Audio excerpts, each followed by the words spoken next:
നോവിച്ചുവിട്ട പാമ്പാണ് popular front of India. ഭാരതത്തെ മുസ്ലിം രാഷ്ട്രമാക്കാൻ popular front of India ഇട്ട പദ്ധതികൾ പൊളിച്ചടുക്കി NIAയുടെ റിപ്പോർട്ട്. ഭാരതത്തിൽ മുസ്ലിങ്ങൾ അപകടത്തിലാണ് എന്നത് തന്നെയായിരുന്നു പോപ്പുലർ ഫ്രണ്ട് ഓഫ് ഇന്ത്യ നടത്തിയ ആദ്യ പ്രചരണം.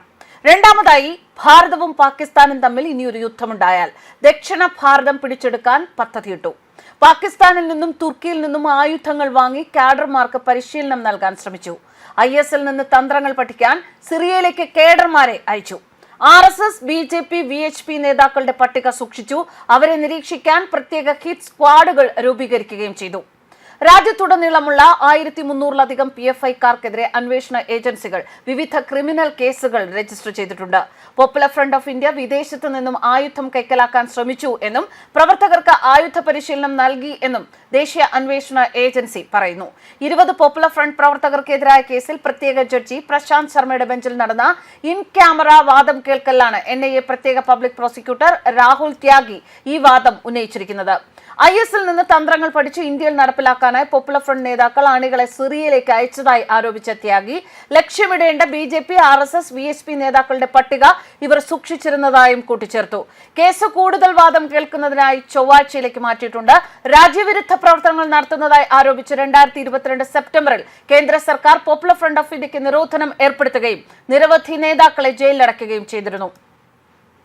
ഭാരതത്തിന്റെ ഐക്യത്തിനും അഖണ്ഡതയ്ക്കും പോപ്പുലർ ഫ്രണ്ട് ഓഫ് ഇന്ത്യ ഏറ്റവും വലിയ ഭീഷണിയാണ് എന്നാണ് NIA ഇപ്പോൾ വെളിപ്പെടുത്തിയിരിക്കുന്നത്. നിരോധിത സംഘടനയായ PFI നേതാക്കൾക്ക് എതിരായ കേസ് പരിഗണിക്കുന്ന ഡൽഹി പട്യാല ഹൌസ് കോടതിയിലാണ് NIA ഇക്കാര്യം വ്യക്തമാക്കിയിരിക്കുന്നത്. കേസ് 23-ന് വീണ്ടും പരിഗണിക്കും. PFIക്കെതിരെ ശക്തമായ തെളിവുകൾ ഉണ്ട് എന്ന് NIA special public prosecutor Rahul Tyagi കോടതിയെ അറിയിച്ചിട്ടുണ്ട്. ഭാരതവും പാകിസ്ഥാനും തമ്മിൽ യുദ്ധമുണ്ടായാൽ ദക്ഷിണ ഭാരതം പിടിച്ചെടുക്കാൻ ഇവർ പദ്ധതിയിട്ടിരുന്നുവെന്ന് NIA കോടതിയെ അറിയിച്ചു.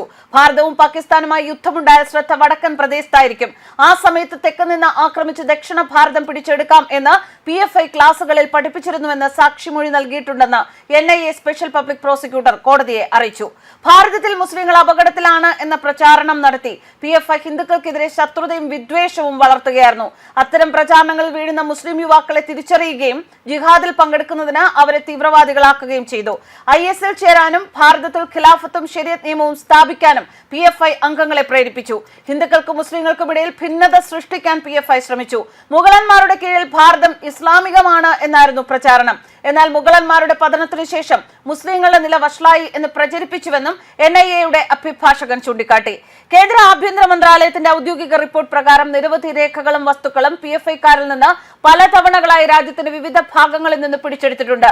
ഭാരതത്തെ ഇസ്ലാമിക രാഷ്ട്രമാക്കി മാറ്റുന്നതിനെ കുറിച്ചുള്ള രേഖകൾ, മറൈൻ റേഡിയോ സെറ്റുകൾ, IS അനുകൂല വീഡിയോകളുള്ള പെൻഡ്രൈവുകൾ, ബോംബുകൾ, ബോംബ് നിർമ്മാണത്തിലുള്ള സാമഗ്രികൾ, മറ്റായുധങ്ങൾ എന്നിവ കണ്ടെടുത്തവയിൽപ്പെടുന്നു.